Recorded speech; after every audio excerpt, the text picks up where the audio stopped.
방송에서 제공하는 투자 정보는 투자 판단에 대한 조언입니다.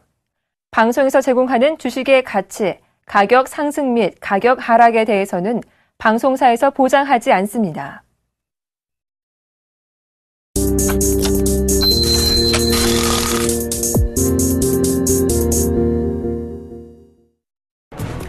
시청자 여러분 안녕하십니까? 출발 증시와이드 2부의 김동현입니다. 전일 우리 코스피 지수는 글로벌 증시 유동성 개선 기대감에 힘입어 상승 출발했지만 장 후반 상승 탄력이 둔화되며 강보합권에서 마무리됐습니다. 외국인이 순매수에 나섰지만 기관과 프로그램이 순매도를 기록하면서 지수의 상승은 제한적이었습니다. 코스닥 지수는 외국인의 순매수가 유입되면서 코스피와는 반대로 상승 마감했죠. 하지만 오늘 글로벌 증시는 또다시 우크라이나발 리스크가 부각되면서 하락하는 모습이었습니다. S&P의 2000선 돌파와 더불어 8월 시장 해피엔딩을 기대했었는데 잊을만 하니까 우크라이나 리스크가 다시 부각되면서 지수의 발목을 잡는 모습입니다. 출발 증시와이드 2부 먼저 준비된 주요 코너들부터 함께 살펴보시죠.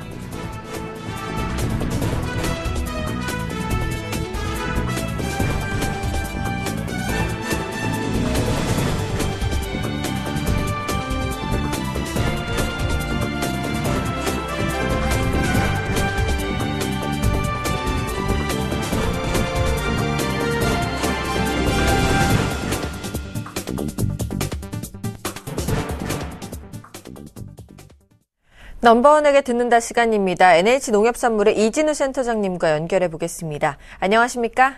네, 안녕하세요. 네, 반갑습니다.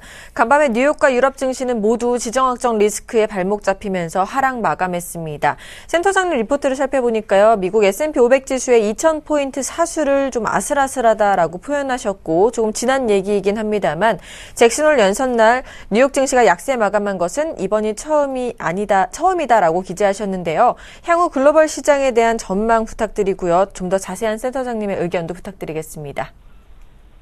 네, 미국의 S&P 500 지수 기준으로 해서, 2000포인트를 올라서기는 했습니다만, 그것을 이제 마감 지수상으로 2000포인트 위에서 마감한 건 이틀이었습니다. 최근 이틀이고, 어제 밤 사이에 결국 또 이렇게 2000포인트를 내주고 말았는데요.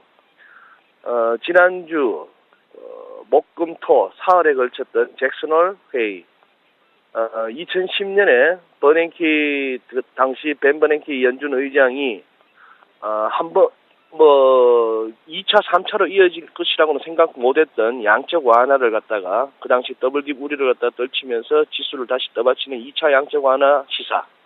그리고 재작년, 2012년에도, 무제한 양적 완화로까지 이름 붙여졌던 3차 양적 완화의 필요성을 갖다가, 어떤 장문에 또 이렇게 연설을 통해서 제시했던 잭슨홀 연설이었죠. 그래서 우리가 해마다 8월에 와이오밍주에서 열리는 그 잭슨홀 컨퍼런스를 우리가 주목해 왔는데요. 이미 이제 일주일 동안 시장의 그 제닛 옐렌이나 마리오 드라기 연준 의장과 22 총재의 그 연설을 갖다가 곱씹는 가운데에서 요즘 하는 말로 매둘기, 비둘기라고 보기에는 매 같은 성향도 가지고 있는 그런 참 애매하고도 복합적인 그런 메시지를 던지는 가운데에 우선 지수가 미국 증시가 S&P 500 기준으로 했을 때 2000포인트 위로 쭉쭉 뻗어가지 못하고 그저 이른바 라운드 넘버 마디수라고 할 수 있는 2000을 한번 찍어보는 데에 불과하면서 지금 밀렸다 하는 부분에 주목합니다.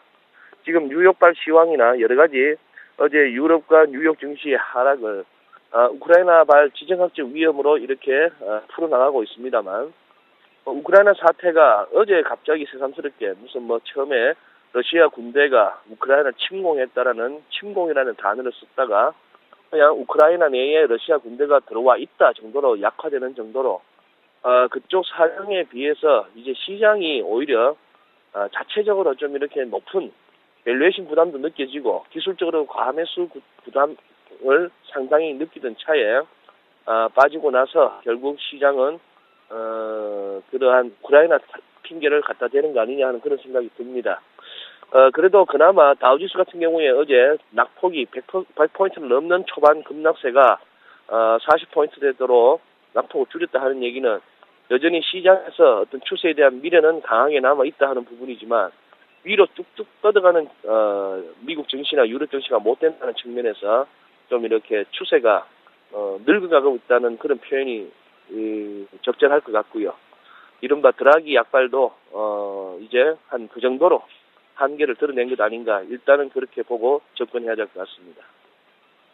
드라기의 약발이 다했다라고 말씀해 주셨는데요. 잭슨홀 연설 이후 드라기가 만들어낸 글로벌 달러 강세에 따라서 유로화와 엔화 약세 현상이 지속되고 있습니다. 달러 강세 현상 지속 가능성과 함께 향후 글로벌 환 시장에 대한 전망까지 부탁드리겠습니다.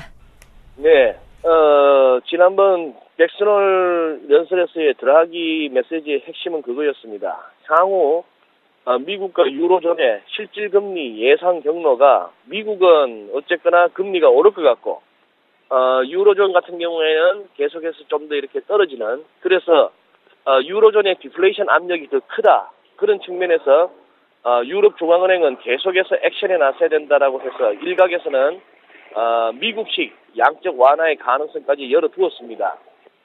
그러한 연준과 ECB 측에는 또 BOJ도 이렇게 포함된다고 볼 수 있겠는데, 미국과 영국이 좀 더 이렇게 긴축적으로 다가서고 있다면은, 그들은 뭐 가만히 있기만 해도 연말이 다가올수록 QE 테이퍼링이 종료되는 그 시점을 향해 갈수록 긴축적으로 느껴질 수밖에 없고, 드라기의 그 완화적인 스탠스, 이런 부분이 이른바 통화정책 간의 괴리, 그리고 국가 간 금리 격차의 확대, 이런 식으로 해서 일단은 외환시장에서 딜러들로 하여금 유로 매도, 또 달러 강세, 그러다 보니까 달러인 시장에서도 좀 덩달아서 엔화 약세 보이는 그런 흐름이었죠.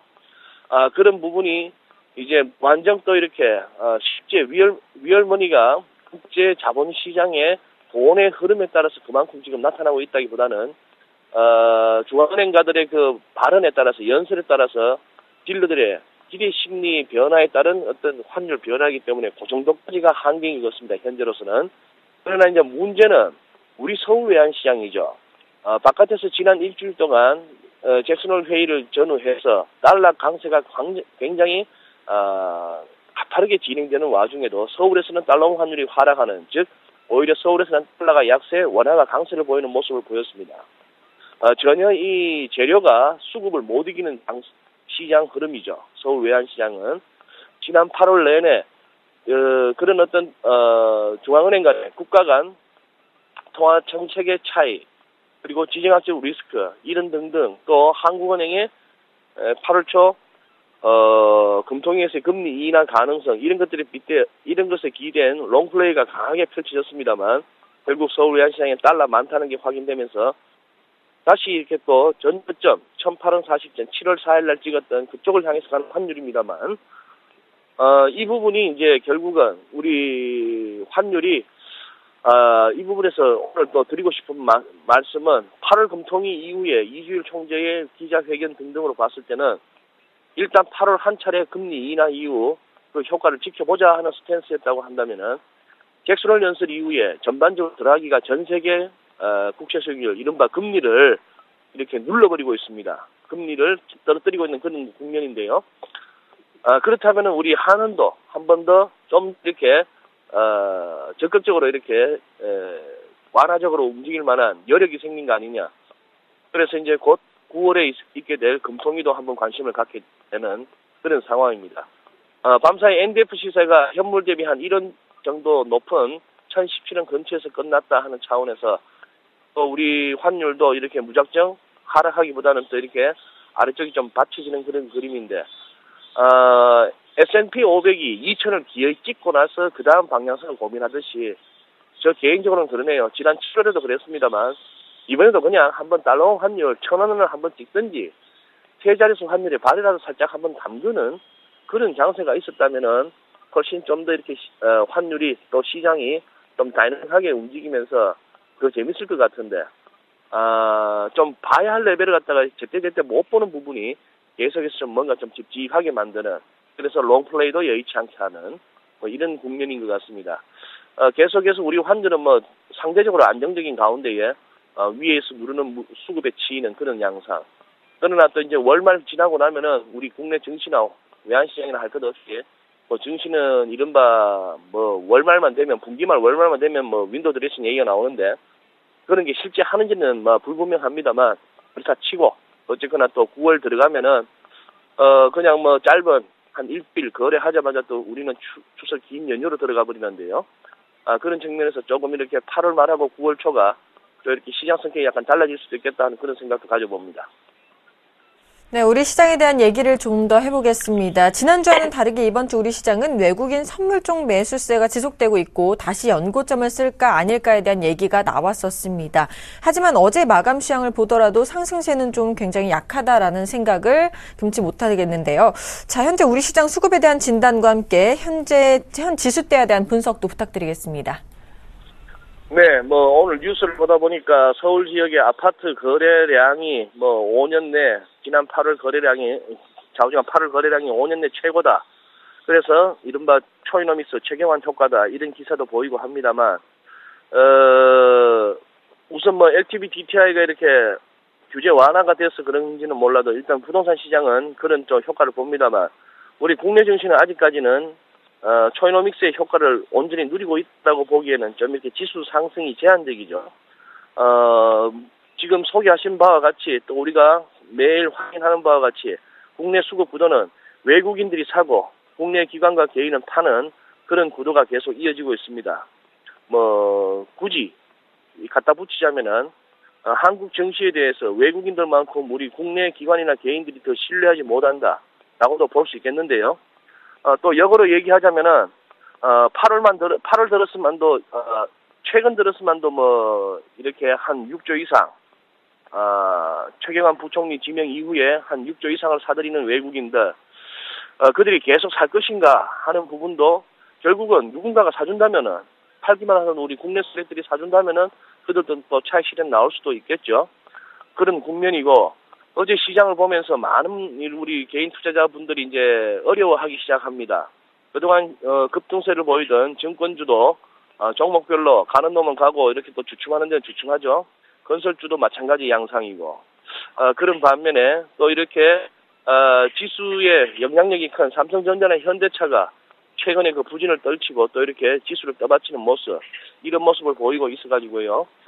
굉장히 좀 이렇게 어려운 국면이 왔습니다만 뭐 바라기는 이렇게 저렇게 디커플링에 시달리고 있는 우리 국내 증시 그러면 미국과 유럽이 많이 빠진 다음 날 오늘도 외국인들이 현 선물에서 순수를 유지해주는 가운데에 우리 지수가 계속해서 플러스를 유지해 나간다면은 뭐 그렇다면은 상대적으로 또 뭔가를 기대해 볼 수는 있겠습니다만 어제 뭐 이렇게 좀 기술적으로 캔들 모양새나 이런 부분에 있어서는 우리도 뭐 고점 경신 이걸 갖다가 지금 당장 기대하기에는 시장이 좀 비리합니다. 이래저래 미국이나 유럽, 우리 한국에 이르기까지 정책을 통해서 또 중앙은행들이 뭐 떠받쳐주겠다 해서 계속 어떤 친절한 중앙은행으로서의 그 뉘앙스는 계속 풍기고 있습니다만 그것만 갖고 생각만큼 못 간다 하는 부분에서 확실히 경제가 그렇게 쉬운 건 아니고 경제 회복이라는 것이요. 또 펀더멘털에 허리 힘이 받쳐주지 않는 가운데에 어떤 그런 약물요법 정책에만 기대는 그런 부분에도 한계를 느끼는 그런 상황이죠. 어떻게 보면은 참 글쎄요. 지금 뭐 굉장히 어려운 지점에 와 있는 것은 사실입니다. 오늘 궁금하네요. 우리 시장 어떤 반응을 보일 것인지 저도 뭐 곧 한번 지켜봐야 될 것 같습니다. 네, 지금까지 NH농협산물의 이진우 센터장과 함께했습니다. 오늘도 도움 말씀 감사합니다. 네, 고맙습니다.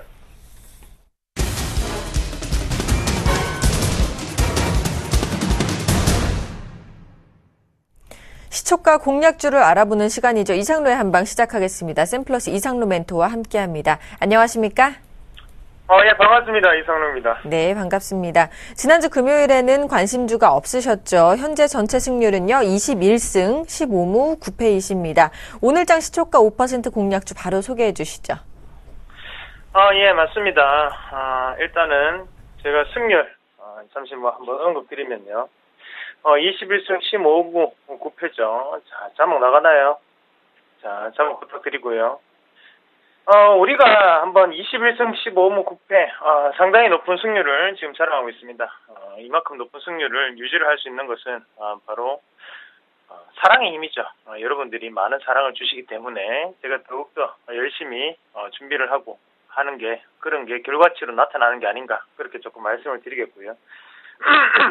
이렇게 승률이 높게 나타나는 이유도 일단 저번 주 금요일 날은 하지 못했습니다. 그게 제가 몸이 컨디션이 안 좋아가지고 목이 상태가 상당히 안 좋았습니다. 그래서 그랬던 부분 양해를 조금 부탁드리고요. 오늘 말씀을 드릴 종목은 이 승률 22승을 위해서 한번 오늘 요 종목 한번 같이 보도록 하겠습니다. 자, 나노 신소재라는 종목입니다. 나노 신소재라는 종목인데요. 준비된 그림 먼저 보면서 말씀드리도록 하겠습니다. 자, 준비된 그림 같이 보시죠. 나노 신소재에 대한 부분인데 제품에 대한 구조입니다. 그래서 나노 신소재 어떤 일을 하는지 요 그림을 보면서 우리가 차근차근히 아실 수 있을 것 같습니다. 자, 이름하여 나노 신소재 제품화 구조. 자, 메탈이라는 부분 자체를 합성을 시켜서 나노 파우더라는 미세 입자로 만듭니다. 그 입자 자체가 어떤 식으로 발전하냐면 제품과 타겟, 그리고 페스틴, 썰, 그리고 슬러리, 파우더로 나눠서 거기에 수출 부분, 내수 부분 나누어지고 해양 전지 분야 소재, 그리고 디스플레이 분야 소재는 수출과 내수 쪽으로 들어가고요. 그리고 반도체 분야 소재, 그리고 기능성 전자 소재 같은 경우에는 내수로 들어가는 부분입니다. 자, 반도체 분야 소재 같은 경우에는 어디 쪽이냐면 D램입니다. 우리가 흔히 아는 메모리 쪽에 들어가는 부분이고요. 대신 태양전지는 다들 아실 거고 디스플레이 분야는 말 그대로 우리나라의 디스플레이 업체들 그리고 중국의 업체들까지 요즘은 납품을 하고 있는 상황입니다. 자, 큰 폭의 실적 개선세가 지금 긍정적으로 작용하는 시점이에요. 영업이익이 전년 동기 대비해서 232%가 뛰는 모습이었고 그리고 지금 당기순이익 같은 경우는 120%가 뛰는 모습이었습니다. 자, 중국 업체들의 신규 투자로 인해서 지금은 실적 개선이 조금 더 되고 있는 상황이죠. 지금까지 현재까지는 국내에서의 한정된 수급적인 부분 아니면 실적적인 부분이었다면 지금은 중국 시장으로의 좀 더 활성화가 자체가 지금은 실적이 개선되는 그런 효과가 나타나고 있다라고 보시면 좋겠고 그리고 지금 이런 분위기를 우리가 봤을 때는 자, 중국이 뜨는 이유가 뭡니까? 샤오미 폰이라든지 아니면 ZTE 이런 부분 바로 스마트폰 그리고 스마트 패드에 대한 부분이 다시 한 번 더 곽강받고 있고 실질적인 소비자 자체가 중국에 상당히 분포를 하고 있다는 거죠. 선진국은 이미 과도기까지 올라왔는 상황입니다. 성장이 정체되고 있는 상황이고 그렇게 봤을 때는 인도라든지 중국에서의 많이 활용되는 기업들이 추가적인 한 번 더 업그레이드가 될 수 있는 확률이 높다라고 저는 봅니다. 그래서 나노 신소재를 조금 선택을 했습니다. 자, 나노 신소재 같은 경우에는 1분기 때도 제가 산화물 LCD라는 부분으로 말씀을 한번 드렸던 기업이었죠. 그래서 18,000원대에서 얼마입니까? 이만큼 오르는 기염을 토했습니다. 자, 많이 올랐던 기업입니다. 저랑 궁합이 조금 맞는 종목이죠. 이 종목 자체 다시 한 번 더 길게 한번 보겠습니다. 차트 크게 봅니다. 자, 주봉부터 체크하고 넘어가겠습니다. 주봉 같이 봅니다. 자, 주봉 한번 보시면요. 왼쪽에 보시면 크게 무너진 자리가 한번 있어요. 어떤 자리입니까? 바로 20주선이 무너지는 자리입니다. 자, 이 자리 체크합니다.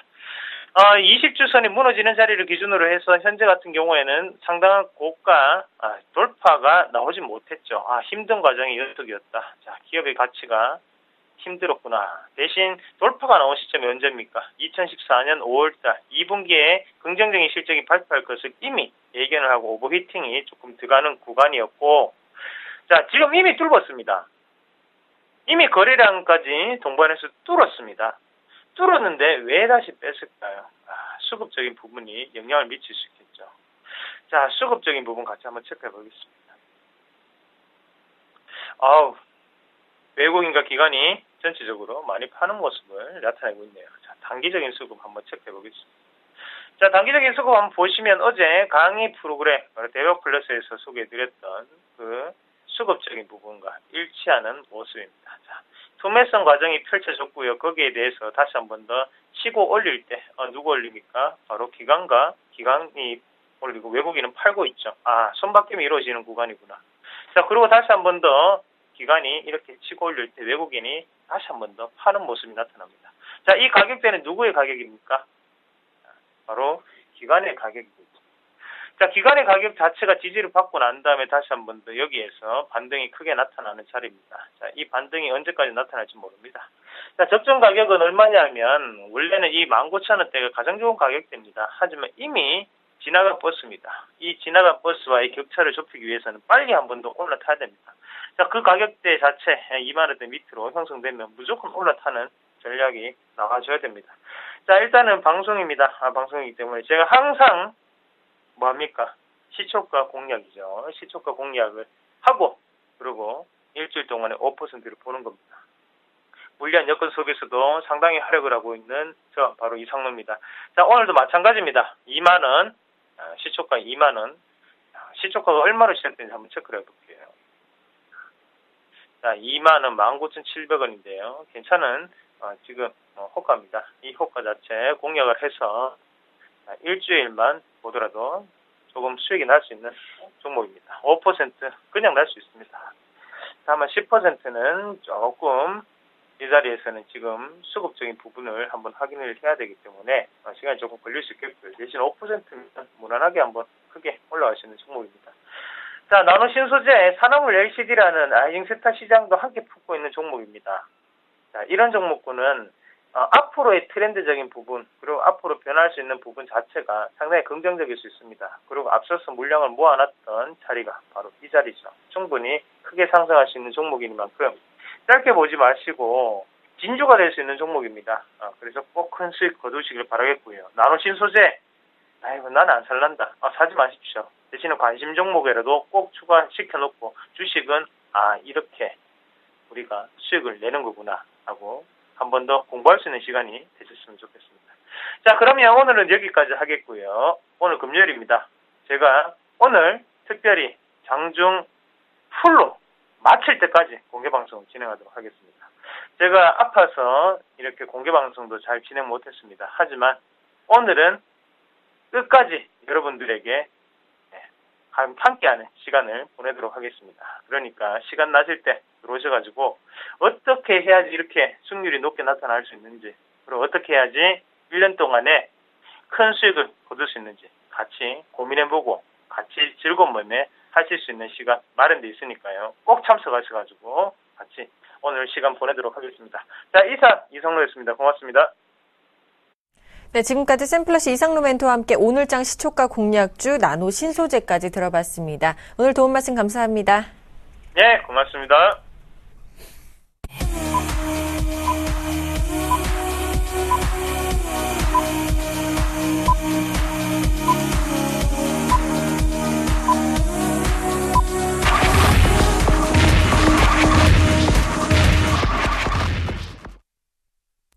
자, 8월 29일 금요일 우리 시장 개장까지 한 20초 정도 남아 있는데요. 자, 오늘장 전망과 출발 상황 분석을 유스탁의 유창희 대표, 메리츠 종금증권 강남금융센터의 김근호 연구원과 함께하겠습니다. 안녕하십니까? 안녕하십니까? 자, 오늘장 어떻게 예상하시나요? 개장 분위기까지 개장하게 되면 쭉 이어서 설명 좀 해주시죠. 네, 개장 분위기는 좀 좋은 편은 아니다. 그러니까 소폭 약세 출발을 좀 하려고 하고 있지 않나 생각을 좀 하고 있는데요. 결국 이제 미국 시장의 하락도 있었습니다만은 일단 우크라이나 사태가 진정 국면을 보이려다가 또 안 좋은 얘기가 나왔죠. 그래서 그런 영향을 받을 수 있지 않을까라는 생각을 좀 하고 있습니다만은 그러한 것이 시장의 추세를 무너뜨릴 만한 악재는 아니다. 그런 걸로 시장의 추세를 무너뜨릴 것은 벌써 지난 4월달이나 6월달에 지수가 2000포인트, 2070이 아니라 1800, 1700으로 빠졌어야 되기 때문에 단기적으로 이제 심리를 조금 악화시키는 요인일 뿐이다라고 생각 좀 하고 있고요. 일단은 오늘이 이제 8월 마지막 거래일이죠. 다음 주 월요일부터 9월달이 되는 것이고, 제가 보기에는 9월달 증시도 나쁘지 않을 것 같다. 8월달 증시가 어떻게 보면 크게 봤을 때 7월달 상승에 대한 물량 소화 과정이었다라면은 9월달 증시가 좋은 흐름을 띈다라면은 의외로 좋게 9월, 10월까지도 증시가 상승으로 갈 수 있다 생각하고 있고, 그렇다면 오늘은 9월 증시를 대비하는 일단은 한 주에 마무리가 되지 않을까 생각 좀 하고 있습니다. 그래서 지수상으로 봤을 때, 기술적으로 봤을 때는 조금 아쉬운 감은 있을 수 있습니다. 왜냐면 이게 지금 3산의 모양이 나오고도 있는 것이라도 볼 수 있기 때문에 그 부분만 잘 해결을 한다라면 충분하게 다시 긍정적인 상승으로 갈 수 있지 않을까 생각 좀 하고 있고요. 코스닥 시장 역시 마찬가지입니다. 뭐 전체적으로 570포인트 저항을 제가 보기엔 저항은 아닐 것 같아요. 오히려 크게 봤을 때는 지수가 계속 우상향, 저점을 높여가고 있는 상황이기 때문에 레벨업을 할 수 있지 않을까. 그렇다면은 뭐 상반기 3, 4월달 고점이 아니라 작년 고점까지도 갈 수 있는 발판을 마련하고 있다 생각 좀 하고 있습니다. 그래서 너무 부정보다는 긍정적인 시각으로 시장을 좀 바라보시는 게 좋지 않을까 생각 좀 하고 있고요. 선물지수는 전체적으로 일단은 선물 베이시스 동향이 상당히 중요하다고 말씀드렸는데 또 어저께부로 또 베이시스가 조금 안 좋아졌었어요. 그래서 선물 베이시스가 좀 개선되는지 여부를 좀 바라보시자. 만약에 베이시스가 좀 개선이 된다라면 충분하게 외국인 매수세에 좀 더 유입될 수 있지 않을까 생각을 좀 하고 있고요. 환율적인 부분을 좀 보신다라면은 전체적으로 우리가 1010원 초반에서 지금 방향성을 좀 모색을 하고 있다 생각 좀 하고 있는데 글쎄 어떤 지정학적 리스크가 나온다고 하더라도 환율이 강하게 다시 뭐 1030원대로 회귀하기 쉽지 않다 생각 좀 하고 있고요. 오히려 이제 1010원대에 대한 지지력 테스트가 상당히 중요한 구간이다. 만약 이 자리가 이탈하게 된다라면은 지난 7월달처럼 1010원 이하로도 좀 빠질 수 있다 생각하고 있는데 뭐 단번에 깨기보다는 제가 보기에는 1010 한 4, 5원대에서 1020 한 2, 3원대에서의 그냥 일단 바닥 다지기 아니면 행보세를 보여주면서 추석 이후에 어떤 방향성이 나올 수 있지 않을까라고 생각하고 있기 때문에 그 점 체크하시면서 접근하시면 좋지 않을까 생각을 하고 있습니다. 네, 코스피 지수는 하락하면서 출발하고 있고요. 코스닥 지수는 소폭 상승하면서 출발하는 모습입니다. 일본 증시 출발 상황도 살펴보도록 하겠습니다. 일본 증시는요, 0.2% 내린 15,423.88포인트로 거래를 시작하고 있습니다. 자, 우리나라 시총 상위 종목군들의 흐름 체크해 보겠습니다. 자, 삼성전자 소폭 하락 출발하고 있고요. 현대차도 하락 출발하는 모습입니다. SK하이닉스 1% 가깝게 하락 출발하고 있고요. 포스코와 현대모비스도 모두 하락세를 보이고 있습니다. 한국전력만 유일하게 상승 출발하는 모습입니다. 네이버는 오늘 1.31%나 상승 출발하고 있습니다. 신한지주와 기아차, 삼성전자 우선주, SK텔레콤과 삼성생명까지 모두 하락 출발하는 모습입니다. 코스닥 시가총액 상위 종목군들의 흐름입니다. 역시 하락세가 많죠. 셀트리온은 0.12% 소폭 하락 출발하고 있고요. 파라다이스는 1% 넘게 하락하고 있습니다. 다음은 0.35% 소폭 하락하고 있고요. CJ 홈쇼핑과 동서도 소폭 하락 출발하는 모습입니다. GS 홈쇼핑은 유일하게 빨간불을 켰고 0.79% 상승 출발하는 모습입니다. 자, 업종 분위기도 한번 살펴봐 주실까요? 네, 전체적으로 업종 분위기는 좀 코스피 시장 같은 경우 좀 약세를 좀 띄고 있기 때문에 뭐 좋다라고 말하기 좀 힘들겠죠. 전체적인 업종들이 좀 약세를 띄고 있고요. 그래도 좀 오르는 업종군들을 좀 보신다면 기계 쪽이 조금 반등을 보여주고 있고요. 그리고 의약품, 종이목재, 건설업이 소폭이나마 반등을 좀 보여주고 있는 걸 살펴볼 수 있겠고요. 일단 뭐 시장이 좀 약세를 띄고 있다 보니까, 전체적으로 화학이라든지 전기전자, 그리고 운송장비, 통신업 모두, 은행주까지 해서, 대부분의 업종들이 좀 약세를 띄고 있다 생각 좀 하고 있고요. 오늘 좀 봐야 될 부분들은 전체적으로, 금융 쪽에서의 어저께, 잘 가다가 좀 차익 매물이 오후장 들어서 쏟아지면서 하락을 했었기 때문에 증권주들이라든지 금융 지지사들, 주가 흐름이 반등이 좀 연출될 수 있는지 여부를 좀 바라보시면서 접근하시면 좋지 않을까 생각을 좀 하고 있고요. 그리고 운송장비 쪽에서도 오늘은 좀 하락세를 보여주고 있는데 전체적으로 최근에 좀 바닥을 다지고 있는 모습을 띄고 있었기 때문에 이들 업종분들 지수의 상관없이 좀 반등이 좀 이어질 수 있는 여부를 좀 보시면서 접근하시면 좋지 않을까 생각을 좀 하고 있고요. 코스닥 시장은 의외로 지금 이제 코스닥 시장 자체가 이제 한 강보합 정도에서 움직여주고 있기 때문에 전체적으로 흐름이 나쁘진 않다 생각을 좀 하고 있습니다. 뭐 조금 오락모나 쪽으로 좀 약세를 좀 띄고 있습니다만은 전체적인 종목군들, 업종군들이 강세를 띄고 있고요. 디지털 콘텐츠 관련된 종목군들이 좀 강한 흐름을 띄고 있고요. 아무래도 이제 게임주들이 오늘도 좀 힘을 내고 있는 것이 아닌가 생각을 좀 하고 있고요. 그리고 정보기기 쪽, 그리고 섬유 의류 쪽도 좀 상대적으로 강한 흐름을 띄고 있다는 거 바라볼 수 있겠습니다. 자, 수급 분위기도 이어서 살펴보도록 하겠습니다. 오늘은 외국인도 매도를 하고 있네요. 네, 오늘 외국인 아침에 한 140억 정도 매도세가 나오고 있습니다. 글쎄, 뭐, 이 정도 금액은 그렇게 크지 않다 생각을 좀 하고 있어요. 최근에, 수급의 흐름을 보신다라면은, 뭐, 외국인들이 그 매도가 나온다고 하더라도 거의 1,000억 미만의 매도가 나옵니다. 8월 한 달만 보더라도 8월 8일에 2,000억이 한번 매도가 나온 이후에 그 전후로 보더라도 많이 나와야 한 500억 전후에 매도세가 나왔었기 때문에 뭐 지금 140억 정도 매도가 나온다고 해서 이것이 뭐 장 후반까지 다시 2, 3천억대로 늘어나기보다는 그냥 한 요 정도 선에서 움직이면서 그냥 방향성, 그러니까 시장의 움직임을 좀 체크하면서 수급이 변화가 좀 나올 수 있다 생각을 좀 하고 있고요. 선물의 수급이 좀 중요하지 않을까 생각하고 있습니다. 어찌됐든 지난 8월 20일, 지난 금요일부터 어저께까지 5거래의 순매수가 유입이 됐었는데 어쨌든 시장이 조금 약세를 띠고 해외발 지정화 리스크가 좀 발생이 됐죠. 그로 인해 가지고 선물 수급이 좀 변화가 이루어진다라면은 다음 달, 그러니까 이제 만기가 다음 주 5일하고 그리고 이제 추석 연휴 지나자마자 바로 만기를 맞이하기 때문에 그에 따른 이제 어떻게 보면 차월물이 되겠죠. 12월물에 대한 선물 쪽에 이제 움직임이 좀 긴장이 발생할 수 있기 때문에 우리가 9월 중순 이후의 시장 방향성을 알기 위해서는 이제부터의 선물 외국인들 수급 동향 상당히 중요하다 생각을 좀 하고 있고요. 그래서 그 부분을 좀 지켜보실 필요가 있다 생각하고 있고요. 업종별로 전체적으로 보신다면 외국인 매도가 나오는 가운데 전기전자 쪽으로 좀 매도가 좀 많이 집중되고 있고요. 아까 제가 금융을 좀 바라보셔야 된다고 말씀드렸는데 그래도 금융 쪽은 외국인들이 좀 매수세가 유입이 되고 있다라는 거.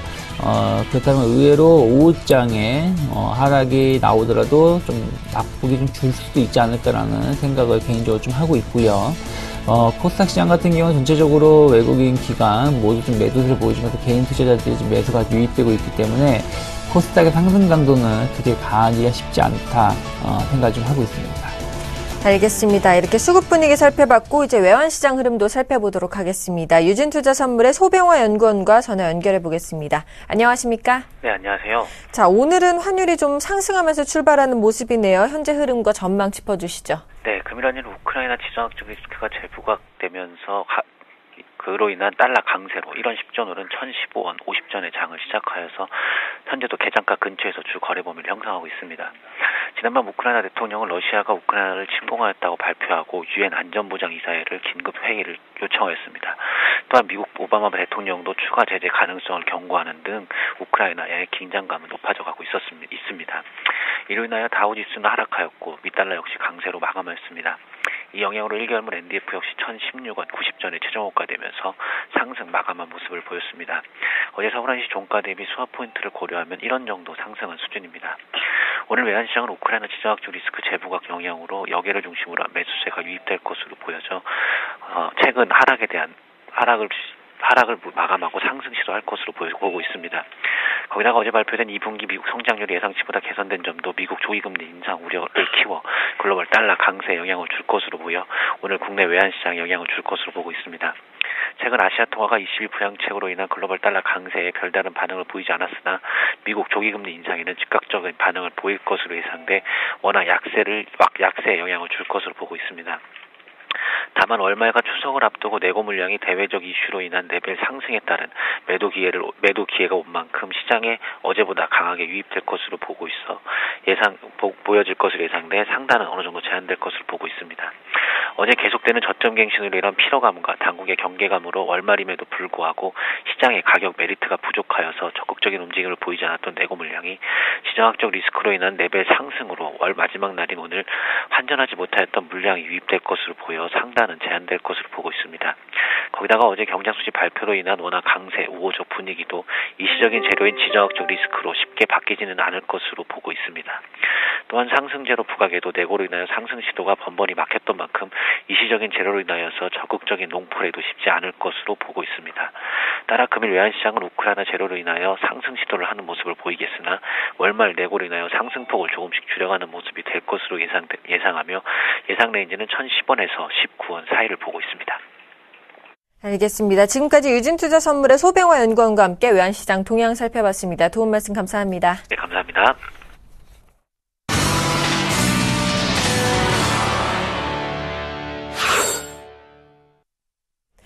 오늘의 돌발 종목입니다. 세 종목 먼저 살펴보겠습니다. 첫 번째로 동부건설입니다. 워크아웃 추진설에 하한가를 기록했다는 소식이고요. 두 번째로는 두산중공업이 신고리 5, 6호기 수주에 강세를 보이고 있다는 소식입니다. 세 번째로는 GKL인데요. 코스피 200지수 편입 소식에 역시 강세를 보이고 있다고 합니다. 세 종목 살펴봐 주시죠. 네. 동부건설 먼저 좀 말씀을 드리면 일단 이 워크아웃 추진설 때문에 또 하한가로 좀 가는 모습인데 최근에 뭐 동부그룹 쪽은 전체적으로 좀 잘 올라오고 또 내부적으로도 뭐 회생 계획안이라든지 자구책들을 좀 잘 만들면서 일단 주가가 좀 반등을 했었는데 일단 뭐 이 부분이 아직까지 좀 미흡한 것 같습니다. 그리고 또 워크아웃 추진을 좀 하면서 하한가로 직행을 했고요. 29일날 유가증권 시장에서 동부건설 이 가격 제한폭까지 좀 떨어지면서 하한가로 좀 직행을 했는데 뭐 동부건설 본주, 우선주 전부 좀 급락을 했고요. 이 동부건설의 워크아웃이 좀 추진된다라는 매체의 보도가 있었는데 이 부분에 대해서 조회 공시를 이제 이 동부건설 측에 요구를 했고요. 그래서 일단 답변 시한은 이제 오후 6시까지이기 때문에 어떤 답변을 하는지는 좀 봐야 된다. 그러나 중요한 건 신뢰감이 좀 많이 떨어진 거죠, 결국에는. 그래서 뭐 지금 자리 1,500원짜리인데 제가 봤을 때는 어느 정도는 조금 더 시간을 두고 텀을 두고 지켜봐야 되지 않을까라는 생각을 좀 강하게 갖고 있습니다. 그 이유는 이제 워크아웃 추진에 대한 조회 공시를 했기 때문에 뭐 조회 공시를 요구를 했기 때문에 답변을 뭐 한다 안 한다 일단 답변이 나오겠지만 그 답변이 정답이라고는 사실 말할 수 없거든요.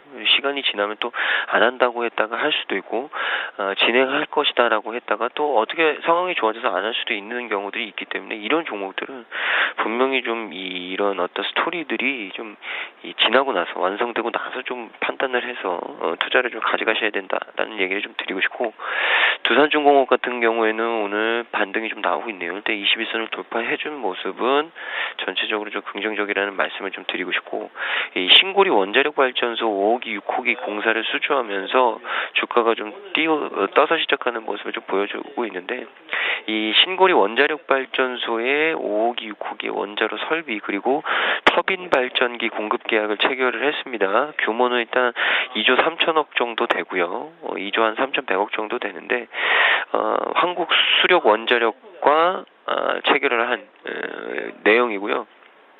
이 2조 3천억 정도가 어느 정도 되냐? 지난해 연결 기준 매출액 대비해서 12% 정도 해당됩니다. 그러니까 절대 뭐 작은 규모는 아닙니다. 그래서 결국에는 뭐 좋은 수주권이 있기 때문에 긍정적인 좀 반응이 나온다. 그리고 제가 방금 기술적으로 좀 말씀드렸듯이 일단 이 반등 구간은 맞는 것 같거든요. 그래서 이제 중요한 건 한 3만 원, 3만 1,500원 이 수준에서 좀 공방이 있겠죠. 그래서 3만 1,000원 후반대에서 3만 2,000원대 매물 공방, 이평 공방, 이평 저항 이런 것들을 좀 뚫어내야 결국에는 추가적인 상승을 할 수 있지 않을까라는 얘기를 좀 드리겠고 GKL 같은 경우에는 코스피 200 신규 편입세가 나오면서 뭐 상승을 보여주고 있는데 저는 사실 이거는 뭐 양념이라고 생각하고요. 본질적인 것은 뭐 중국 이 황금 연휴에 따른 중국 관광객 내한에 대한 증가 기대감 이 부분도 있고 뭐 향후에 또 카지노 사업에 대한 어떤 중장기적인 기대감들 이런 부분들도 반영이 된 것 같다라는 말씀을 좀 드리고 싶고 중요한 것은 이제 GKL이 이 기업 분할 시 특별 변경 방식이 바뀌면서 다음 달 12일부터 한진해운홀딩스를 제외하고 GKL이 신규 편입이 됐습니다. 근데 코스피 200에 편입이 되면 왜 좋냐? 중요한 게 보통 이제 펀드 같은 경우들 기금이나 이런 쪽에서는 바스켓 매매라고 해서 이 코스피 200 내에 종목들을 좀 이 종합적으로 사는 경우가 있습니다. 그러니까 한 종목을 찍어서 사는 게 아니고 그런 기대감이 있다는 거죠. 결국에는 수급이 좀 들어올 수 있고 투자자를 유치할 수 있는데 굉장히 좀 유리한 위치에 올라섰다라는 부분 때문에 좀 기대감이 형성이 되는 것 같고요. 그렇기 때문에 오늘 주가로도 상승이 좀 나오고 있다라는 말씀 드리겠습니다. 알겠습니다. 이어서 세 종목 더 살펴보도록 하겠습니다. 첫 번째로는 현대로템입니다. 현대기아차 공장 설비 수의 기대감에 강세를 보이고 있다는 소식이고요. 두 번째로는 고려제강입니다. 2분기 순이익 급증 소식에 신고가를 기록했다는 소식입니다. 세 번째로는 에듀박스인데요. 자, 에듀박스는 관리 종목 탈피 소식에 역시 강세를 보이고 있다고 합니다. 세 종목 살펴봐 주시죠. 네, 일단은 현대로템이 되게 오래간만에 7%대 상승세를 좀 보여주고 있는 것이 아닌가 생각을 좀 하고 있습니다. 작년에 상장을 해가지고 4만원에 하던 주가가 2만원까지 하락을 한 다음에 좀 지지부진한 모습을 띄었었는데, 아무래도 이제 오늘 나온 뉴스를 보신다면 현대하고 기아차의 그 해외 공장 매출이 좀 집중될 수 있다라는 뉴스가 나온 것 같아요. 일단 지금 기아차 같은 경우는 멕시코 쪽으로 해가지고 현대 기아차가 7천억 정도 공장을 증설하려고 하고 있고요. 아직은 좀 미미했습니다만은 현대차 같은 경우도 중국 시장에 공장을 좀 증설하게 되면은 4분기나 내년 상반기에서부터는 수주가 급격히 늘어날 수 있다는 기대감인데, 현대로템이 실적이 그렇게 좋지 못했죠. 그래서 이런 부분들은 호재로 작용할 수 있겠습니다만은, 조금은 그 부분은 확인이 필요하다 생각을 좀 하고 있습니다. 단순한 기대감으로 그동안 빠졌던 물량을 모두 회복하기는 쉽지 않기 때문에 올라가는데도 제한이 걸릴 수 있다 생각을 좀 하고 있고요. 이러한 호재성 뉴스로 조금 더 반등을 보인다라면 한 23,000원대까지의 반등 가능성은 좀 열어놓을 수 있겠습니다만은 그 이상으로 가기에는 좀 확인이 필요하다라는 거, 단순한 기술적 반등에 너무 추격 매수는 좀 자제하자라고 말씀드리고 싶고요. 고려제강이 실적을 발표를 했어요. 좀 어마어마한 실적을 발표를 했는데, 매출이 3,300억 정도, 그리고 영업이익은 192억을, 했다. 영업이익 같은 게 61% 정도 늘어나는 모습이었는데, 순이익이 2,641억이에요. 그러니까, 이것이 무엇인가 자세히 보니까 이제 종속회사들의 이익이 발생을 해가지고 순이익이 늘어난 것이다 라는 뉴스가 나왔는데, 아무래도 좀 일회성 요인이라고 생각 좀 하고 있습니다. 단순하게 이것이 꾸준하게 종속회사 이익이라든지 어떤 자산 처분 이런 것이 매 분기마다 몇 천억씩 나오기는 쉽지 않기 때문에 일회성 요인이라 생각을 좀 하고 있고, 실적 개선에 대한 기대감이 계속 작용하고 있었어요. 그러다 보니까 주가 자체도 한 4만원에 있던 주가가 지금 5만원대까지 올라왔던 것이고, 어느 정도 뉴스가 나왔기 때문에 추가적인 상승에 좀 제한이 걸릴 수밖에 없다 생각을 좀 하고 있고요. 또 무엇보다 거래량이 적기 때문에 작은 거래만으로도 좀 주가가 급등락을 좀 하고 연출할 수 있다 생각을 좀 하고 있습니다. 그래서 제가 봤을 때는 지금 신규로 어떤 이러한 뉴스만으로 이 회사가 2,600억 순이익이네, 좋아지겠는데 라고만 생각을 하고 접근하시기에는 좀 리스크가 있을 수 있다라는 거 말씀드리고 싶고요. 오늘도 보시면 56,000원대에서 바로 대거 차익 매물이 쏟아지면서 거의 보합권까지 하락을 했기 때문에 일단은 확인하면서 접근하시고, 제가 보기엔 기간 조정이 조금 이제 한 2, 3주, 길게는 한두 달 나올 수 있기 때문에 그 점 유념하시길 바라겠고요. 에듀박스가 관리 종목에서 탈피를 했다는 뉴스가 나오면서 급등세를 띄었었는데, 지금은 또 차익 매물이 다 쏟아지면서 2,000원으로 다시 회귀를 했고요. 관리 종목이 해제가 됐 것은 어떻게 됐든 좋은 것이죠. 회사 입장에서는 안 좋은 이미지를 떼어내는 것이니까. 하지만 그렇다고 해서 당장 실적이 급격히 폭풍 성장을 하는 건 아니라 생각을 하고 있고요. 그동안에 감자도 했었고, 제3자 매정이 됐든 해서 유상증자도 하고, 이런 걸로 인해 가지고 자본 잔시 50%를 일단 회복했다라는 것이기 때문에 급격히 이 회사가 좋아지고 있다라고 평가하기는 좀 힘듭니다. 어떤 영업을 보여주면서 영업이익이 급격히 늘어나서 자본 잠식을 해소한 게 아니라 제3자 매정이라든지 감자 이런 걸 통해서 해소한 거라서 제가 봤을 때는 뭐 특별한 호재성은 아니지 않을까 생각을 좀 하고 있고요. 지금 보면 하락전환 됐다는 부분들 오히려 한 1,900, 2,000원 정도의 지지력을 좀 테스트할 필요가 있지 않을까 생각을 좀 하고 있습니다. 알겠습니다. 세 종목 이어서 더 살펴보도록 하겠습니다. 첫 번째로는 베이직하우스입니다. 3분기 실적 우려에 약세를 보이고 있다는 소식이고요. 두 번째로는 넥슨 GT입니다. 모바일 게임 기대감에 이틀째 52주 신고가를 기록했다는 소식입니다. 마지막으로는 드래곤플라이인데요. 상반기 이익 급증에 상한가를 기록했다는 소식입니다. 세 종목 살펴봐 주시죠. 네, 베이직하우스 같은 경우에는 또 실적에 대한 우려가 좀 제기가 되고 있네요. 최근에 중국 부문 쪽의 성장률은 사실 기존 제품의 어떤 브랜드 성장률 이 부분이 좀 개선이 되면서 좀 주가가 반등을 했는데 올해 기말 기준으로 해서 뭐 예상 매장 수가 80여 개 정도 감안을 했을 때는 당분간은 뭐 성장률에 따라서 기존의 브랜드 성장률이 어떻게 되느냐에 따라서 좀 실적이 좌지우지 될 것이다. 그래서 신규 브랜드의 어떤 영향력이 아직까지는 좀 미미하다. 이런 의견들이 좀 제시가 되고 있네요. 그래서 오늘 주가가 한 4% 정도 빠지고 있는데 일단은 뭐 만약에 21,000원대를 좀 지켜내면 저는 뭐 반등이 좀 나올 수 있다라는 생각은 좀 드는데 중요한 게 반등이 나와도 주가가 그렇게 큰 반등이 나오긴 힘든 모양이 아닐까. 그래서 단기적으로는 조금 다른 종목보다 좀 반등세가 크게 나올 수 없을 수도 있다. 그런 부분들을 좀 고민해 주셔야 될 것 같습니다. 그래서 뭐 한 22,000원대 그러니까 23,000원을 뚫기가 좀 그렇게 녹록지 않아 보인다는 얘기를 좀 드리고 싶고요. 3분기에 대한 실적 우려감 이런 부분들이 또 주가를 좀 정체시키는 모습들 그런 부분들이 좀 있는데 일단 뭐 실적이 어떻게 좋아지느냐에 따라서 향후 반등이 좀 나올 수 있다. 근데 아직까지는 그런 부분들이 있어서 좀 경쟁력을 갖기가 쉽지 않아 보인다라는 부분을 좀 말씀드리고요. 일단은 뭐 좀 주가 추이를 지켜보면서 대응을 하셔야 되지 않을까라는 말씀을 좀 드리겠습니다. 그리고 다음 종목은 뭐 화제의 종목인데 이 넥슨 GT 저는 뭐 이 종목 대단하다고 좀 보고요. 최근에 뭐 오늘까지 또 상한가 직행하는 모습인데 이 넥슨 그룹 계열의 온라인 게임 개발과 퍼블리싱을 하는 업체인데요. 모바일 게임 쪽에 또 기대감이 나오고 있네요. 최근에는 또 온라인 게임주들보다 모바일 게임주들이 계속적으로 좀 긍정적인 어떤 이 모멘텀을 갖는 경우들이 대부분인데 역시나 넥슨 GT도 마찬가지인 것 같고요. 이 유명한 총싸움 그러니까 슈팅 FPS 게임인 이 서든어택의 모바일 게임 서든어택 M 듀얼 리그 그리고 슈퍼 판타지 워 이 두 종의 신규 모바일 게임 공개를 했는데 서든어택 같은 경우가 기대감이 많이 나오고 있습니다. 특히나 온라인 쪽에서 뭐 게임 순위 거의 뭐 탑안에 드는 이 게임이기 때문에 모바일로 좀 플랫폼을 가져온다고 해도 유저들이 좀 즐길 수 있다 이런 얘기들을 하고 있죠. 그렇기 때문에 그런 쪽에 기대감이 있는 것 같고요. 오늘 상한가 일단 내일 그러니까 월요일날 지켜봐야 될 것 같습니다. 월요일날 만약에 또 한번 강하게 나오면 뭐 월요일은 넘기고 화요일날 팔아야 되겠고요.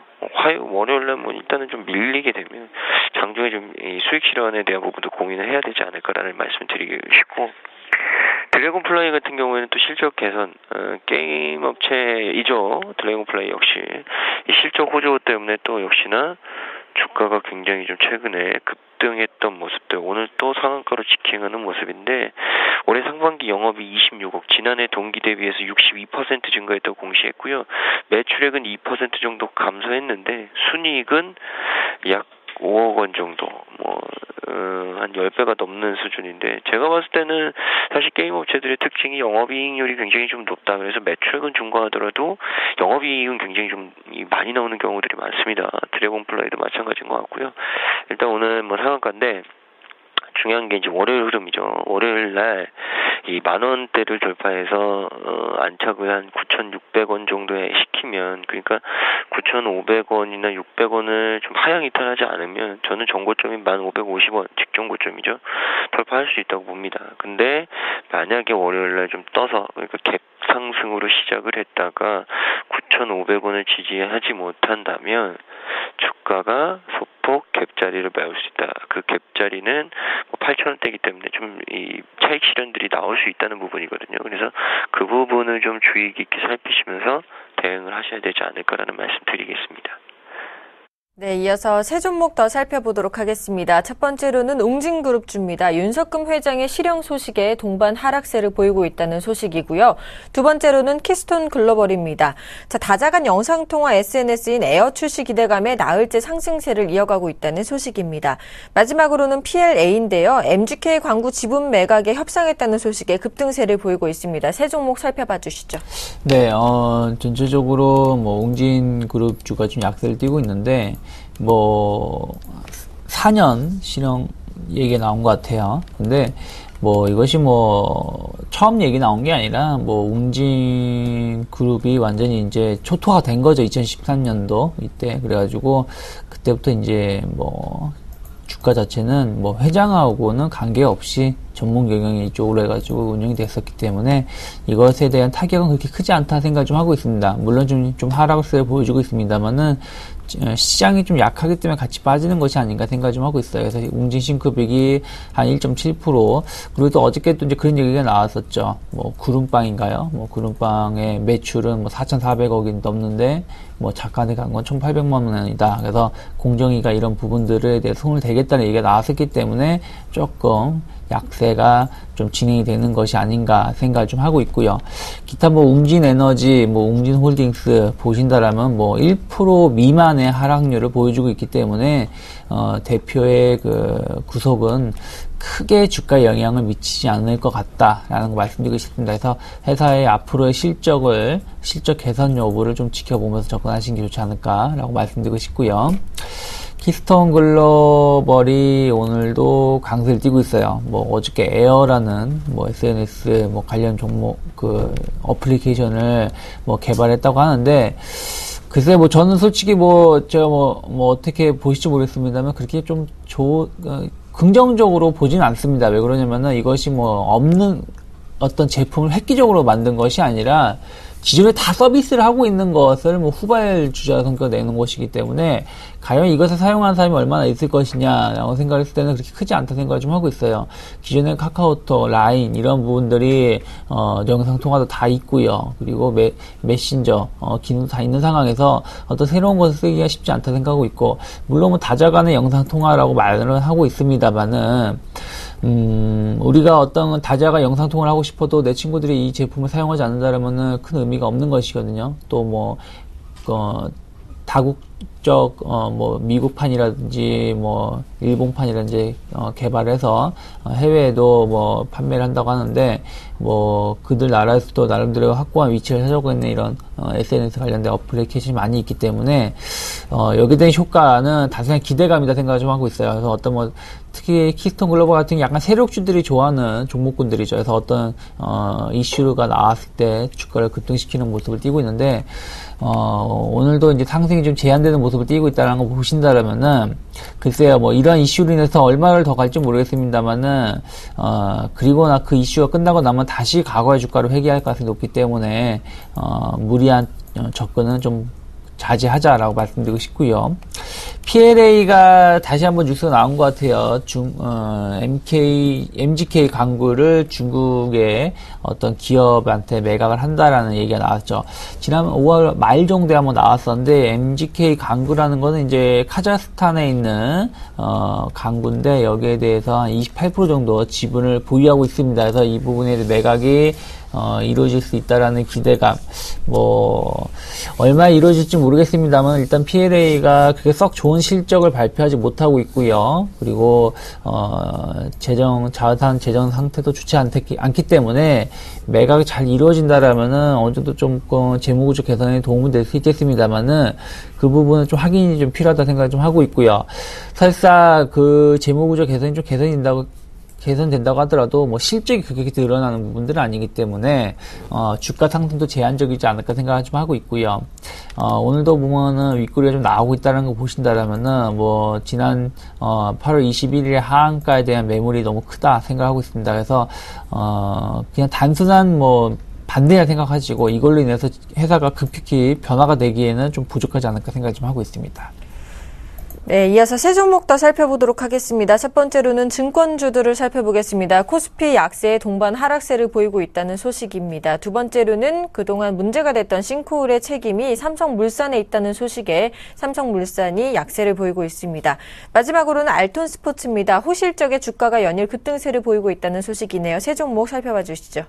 네, 종목이란 게 무작정 가는 수는 없죠. 일단 지수가 좀 약세로 돌아서면서 전체적으로 증권주들이 좀 쉬어가는 모습인데, 이제 냉정하게 좀 생각을 해봅시다. 증권주들이 과연 뭘 해야 되는지, 증권사들이 과연 뭘로 돈을 벌 건지. 증권사들의 가장 큰 수익 구조는 역시나 이 매매 수수료, 그러니까 수수료 수입이거든요. 이 부분인데, 사실 최근에 거래가 굉장히 좀 많이 줄었고, 앞으로 정부 대책이나 이런 부분들은 거래를 늘려보겠다, 거래량을 늘리겠다, 이런 부분에 좀 포커스가 맞추고 있기 때문에, 그래서 증권주들이 좀 좋은 어떤 모습을 좀 보여줬죠. 일단 그 부분은 어느 정도 주가에 좀 선 반영이 되셨다 생각하시고, 이제 앞으로 어떤 일들이 일어나는지 그런 것들 좀 보셔야 이제 증권주들의 움직임을 좀 판단할 수 있지 않을까라는 말씀을 좀 드리겠습니다. 그래서 앞으로 증권주들이 어떤 회사들이 좀 이 긍정적인 모멘텀을 가지고 가느냐, 중장기적인 성장 모델을 가지고 가느냐, 그 부분에 따라서 좀 주가가 달라질 가능성이 좀 있다라는 말씀을 좀 드리겠습니다. 다음 종목은 삼성물산인데요. 싱크홀 책임, 이게 뭐냐면, 이 석촌 지하차도 동공이 지하철 9호선 부실공사 때문이다 라는 것으로 좀 밝혀졌죠. 그래서 이 지하철 9호선의 이 시공사인 삼성물산 상당한 복구비를 부담해야 한다라는 의견이 제시가 됐습니다. 그래서 전일에 서울시가 민간조사단의 동공 원인을 조사한 결과 지하철 9호선 공사 과정에서 안전조치가 굉장히 좀 미흡했기 때문이다라고 최종 결론을 내렸고요. 이 부분에 대해 삼성물산이 서울시 조사 결과를 수용을 하고 보상과 사후 관리를 할 것으로 좀 알려졌습니다. 그래서 그 부분 때문에 좀 이 삼성물산의 우려감이 좀 제기가 됐는데, 저는 크게 일단 책임을 좀 수용을 하고 빠른 대응을 했다, 이 부분에 더 포커스 좀 맞추고 싶네요. 그래서 대응을 워낙 잘하는 회사이기 때문에 충분히 잘할 것으로 좀 생각이 들고요. 주가적으로는 72,000원을 하향 이탈하지 않으면 이 종목은 힘을 좀 비축하고 있다라는 느낌을 좀 많이 받습니다. 그래서 일단 72,500원을 이 하향 이탈하지 않는다면 72,000원을 그러면 지속적으로 좀 긍정적인 기대감을 가지고 보자라는 말씀을 좀 드리겠고요. 마지막 종목 알톤스포츠인데 긴 설명은 필요 없을 것 같습니다. 삼천리 자전거 알톤스포츠. 첫 번째 모멘텀은 이 자전거 시장의 확대, 그리고 두 번째는 중국 자전거 시장의 긍정적인 기대감, 그리고 세 번째 시그널은 전기 자전거 시장의 성장, 이런 부분들인데, 저는 모두 다 긍정적으로 작용할 거라고 좀 생각을 하고요. 결국에는 이런 부분들이 2분기 매출액과 영업이익으로 이어졌죠. 그래서 분기 사상 최대 실적 달성했고요. 근데 과연 2분기로 끝날까? 저는 그렇게 생각하지는 않습니다. 3분기, 4분기, 내년까지 굉장히 좀 좋은 부분들, 그리고 특히나 중국은 환경 문제가 좀 걸려 있기 때문에 쉽게 자전거 시장을 버릴 수는 없겠죠. 그래서 그런 부분들은 중장기적으로 충분히 모멘텀이 될 수 있다는 말씀 드리겠습니다. 네, 지금까지 유스타기 유창희 대표, 메리츠 종금증권 강남금융센터의 김근우 연구원과 함께했습니다. 오늘 도움 말씀 감사합니다. 네, 감사합니다. 고맙습니다.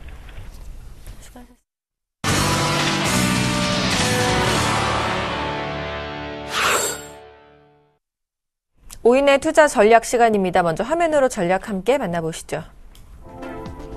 최희승 차장님입니다. 지수보다는 종목별 대응을 지속하자라고 말씀해 주셨고요. 정영훈 팀장님입니다. 미국의 경제지표가 호조세를 보이고 있다. 조정 시에는 매수 관점을 유지하자라고 말씀해 주셨습니다.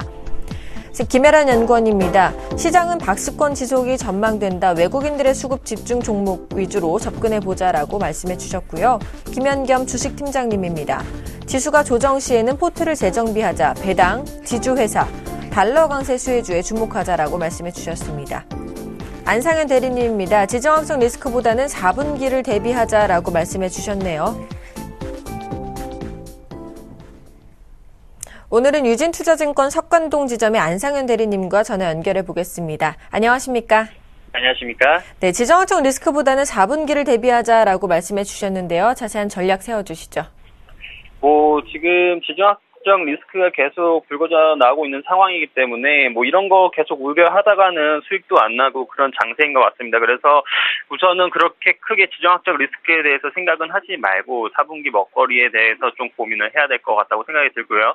우선은 뭐 오늘 MSCI 지수 빠졌고 야간 선물도 좀 하락한 폭이 있기 때문에 오늘은 조금 마이너스권에서 마무리할 가능성이 좀 많아 보이고요. 금일 하락의 주 내용은 뭐 지정학적 리스크에 따른 것이고 일각에서는 뭐 극단적으로는 서방과 러시아의 전쟁, 그 뭐 더 나아가서는 뭐 제3차 대전 루머 이야기를 하고 있는데요. 너무 극단적이라는 생각이 좀 들고 뭐 맨날 나왔다는 이야기가 좀 들기 때문에 만약 이러한 이유에서 미국 시장이 빠졌다면 어제 하락보다는 더 큰 폭의 하락을 보였겠지만 어제 다우지수가 그 17,000선을 지지해주면서 반등해주는 모습이었기 때문에 이러한 우려는 너무 신경 쓰지 않으셔도 좋다고 저는 판단하고 있습니다. 또한 그 코스피와 코스닥 지수도 박스권 하단에서 반등 후 상승 추세를 계속 이어가고 있는데요. 오늘 하락 시 그 상승 추세를 지켜줄 것인지 잘 지켜보면서 대응해야 할 것이라고 판단이 좀 들고요. 따라서 지정학적 리스크에 대한 불안감은 조금 배제하고 하반기 먹거리에 대한 고민을 해야 한다고 좀 생각을 하고 있습니다. 즉 그 하반기 실적 개선주나 턴어라운드에 관심을 가져야 된다고 생각이 드는데요. 제가 보기에는 그 하반기 실적 개선주로는 섬유 의복이 좀 관심을 받지 않을까 좀 생각을 하고 있는데요. 그 이유는 그동안의 주가 조정을 굉장히 좀 잘 보였고 성수기가 그 3분기와 4분기이고요. 2분기를 저점으로 좀 턴어라운드 가능성이 있다고 판단이 됩니다. 따라서 그 추천 포트폴리오는 섬유 의복을 그 신규 편입을 하고요. 증권, 기계는 그냥 그대로 비중 유지를 좀 하시면 좋을 것 같고, 음식료는 제가 봤을 때는 좀, 원자재 가격이 좀 이제 더 이상 빠지기 좀 힘들지 않을까, 뭐 그렇게 생각이 좀 들기 때문에 비중 축소 좀, 추천을 드리고, 철강, 운송, 미디어, 배당주는 좀 유지를 하면서 가져가시는 게 좋지 않을까, 이렇게 판단하고 있습니다. 알겠습니다. 자세한 포트 전략까지 감사합니다. 유진투자증권의 석관동 지점 안상현 대리님과 함께 오늘장 핵심 전략 세워봤습니다. 고맙습니다. 감사합니다.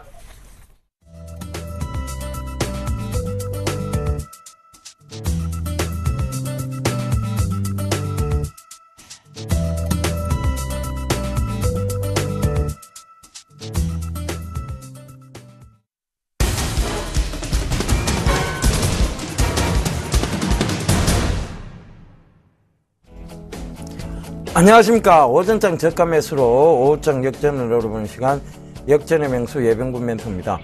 오늘도 목이 좀 좋지 않네요. 저희가 목을 많이 쓰는 직업이다 보니까 그런 것 같습니다. 자, 기획 3000포인트 시대에 대해서 얘기 드렸는데 오늘 좀 말이 좀 무성하게 오늘 좀 시장이 좀 빠지고 있습니다. 2066포인트 선에서 거래가 되고 있는데요. 일단은 오늘 장은 좀 재밌습니다. 일단 코스닥이 지금 제가 말씀드렸던 573포인트까지의 순항 랠리가 지금 이어지고는 있어요. 그래서 571선에 지금 넘어섰는데요. 코스닥이, 자, 이걸 좀 살펴봐야 될 것 같아요. 자, 코스피가 하락하기 때문에 코스닥의 상승에 대한 제한이 있을 것이냐. 오늘 장의 핵심 포인트인 것 같아요. 아니면, 코스닥이 지금 오르고 있기 때문에 코스피의 하락에 대한 부분이 어느 정도 제한이 있느냐. 요거를 좀 살펴봐야 될 것 같은데요. 제가 봤을 때는 코스피에 대한 하락에 좀 제한이 있지 않겠나. 그렇게 보여집니다. 그래서, 2066선, 지금 이 부분에 와 있는데, 2060선을 깨지는 않을 것으로 보입니다. 그래서 그 부분 꼭 좀 참고하시고요. 자, 두 번째입니다. 이제 코스닥 자체가 계속 지금 순항 랠리를 이어오고 있죠. 그래서 또 좀 참고를 해보시면 좋겠는데, 결과적으로 기관들이 지금 돈이 갈 데가 없어요. 그죠? 쉽게 또 코스피를 잡기에는 조금 힘이 들고, 그러다 보니까 코스닥 쪽으로 좀 집중 현상들이 나오고 있다는 점도 체크를 좀 해보셔야 될 것 같습니다. 그런데, 결국은 들어오는 타이밍을 잡고 있는 거겠죠. 그죠? 그 점 참고해 보셨으면 좋겠고, 죄송합니다. 전체적으로 보면, 결과적으로는 지금, 양시장을 번갈아 가는 시장이 아니라 양시장을 동반 상승해야 되는 시장이라는 점도 참고를 좀 해보셨으면 좋겠습니다.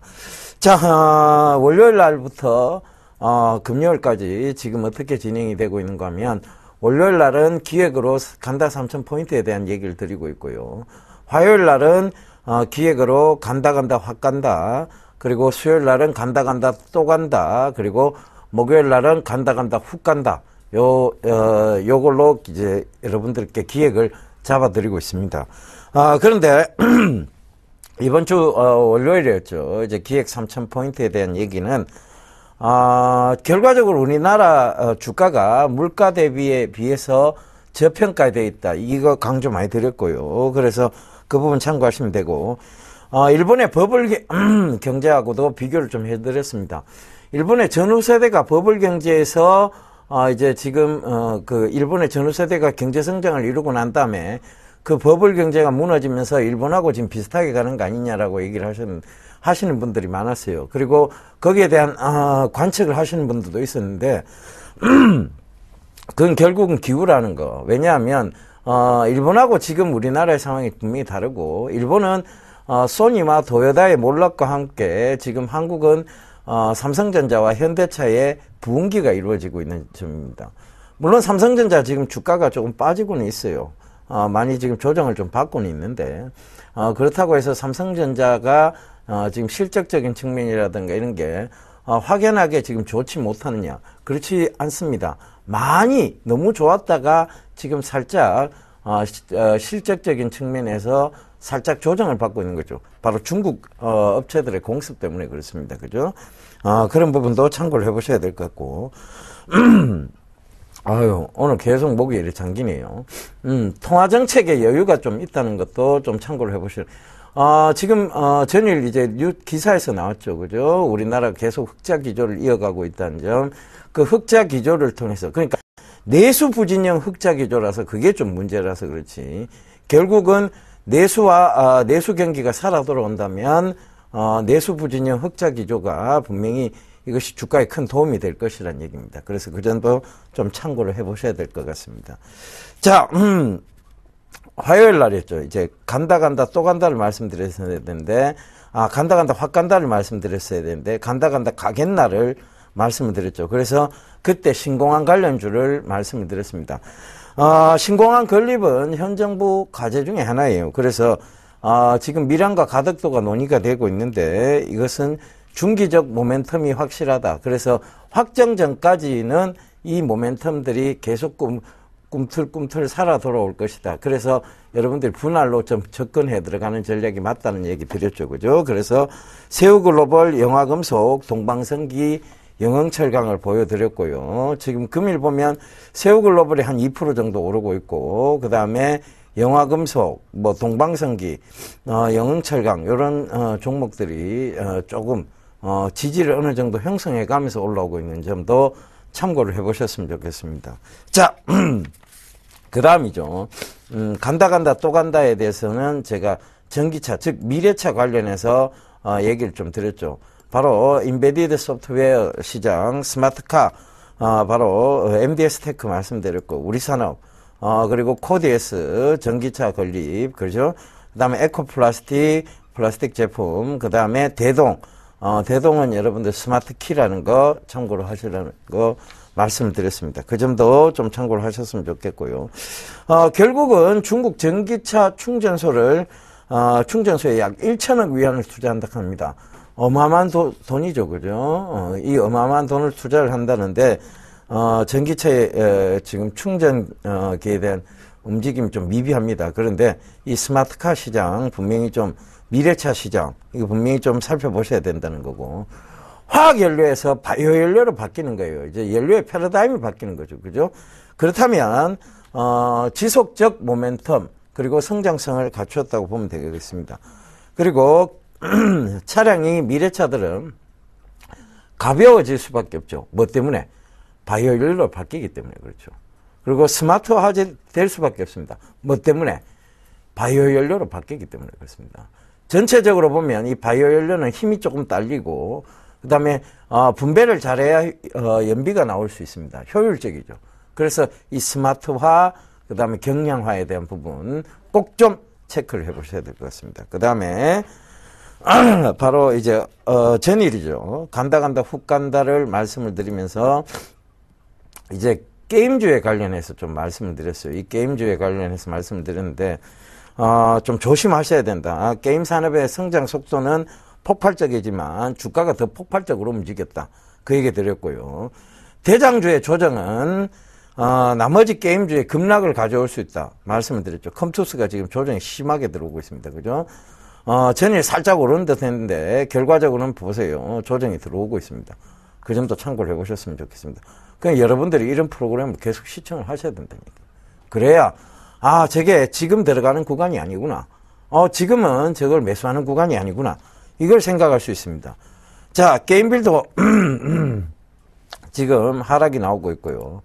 네오이즈 게임즈 역시 지금 소폭 상승하고는 있습니다만 전체적으로 지금 좋지 못한 모습 보이고 있습니다. 그래서 NC소프트 계속 지속적 하락 패턴을 만들어내고 있죠. 그죠? 그 점도 참고를 해보시면 굳이 좋은 종목 많은데 굳이 성장성 있는 종목도 많은데 이런 종목에 지금 올라탈 필요가 없다는 얘기입니다.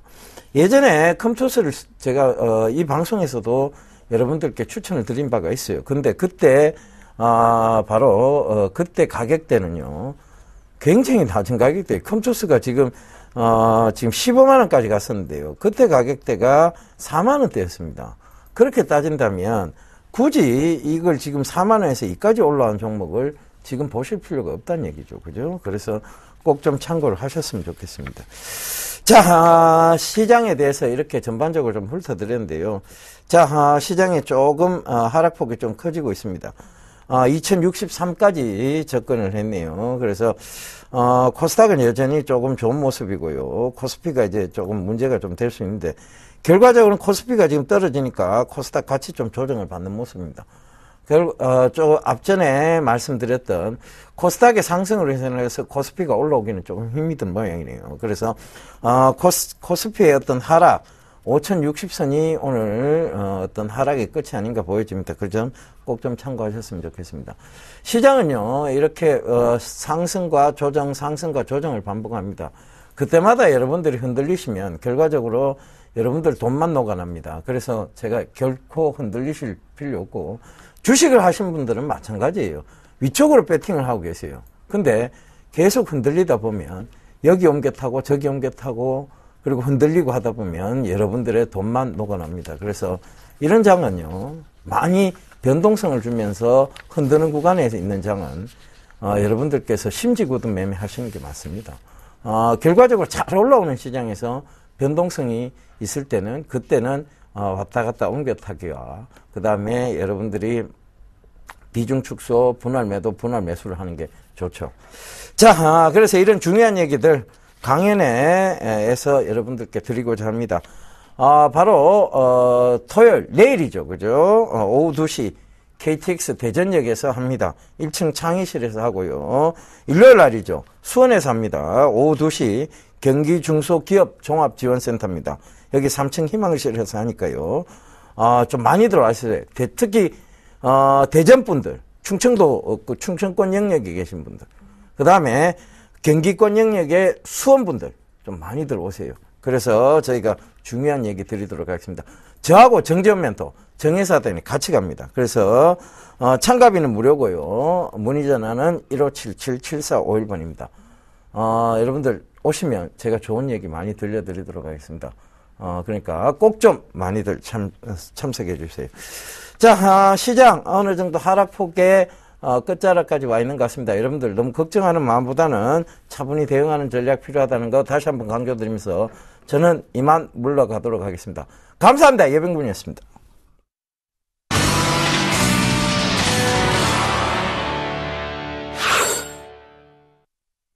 네, 현재 코스피와 코스닥 지수 모두 하락하고 있습니다. 2061선에서 거래가 되고 있는 모습이고요. 코스닥 지수는 569포인트 선에서 거래가 되고 있습니다. 출발 증시와이드 오늘 준비한 소식은 여기까지입니다. 시청해주신 여러분 감사합니다.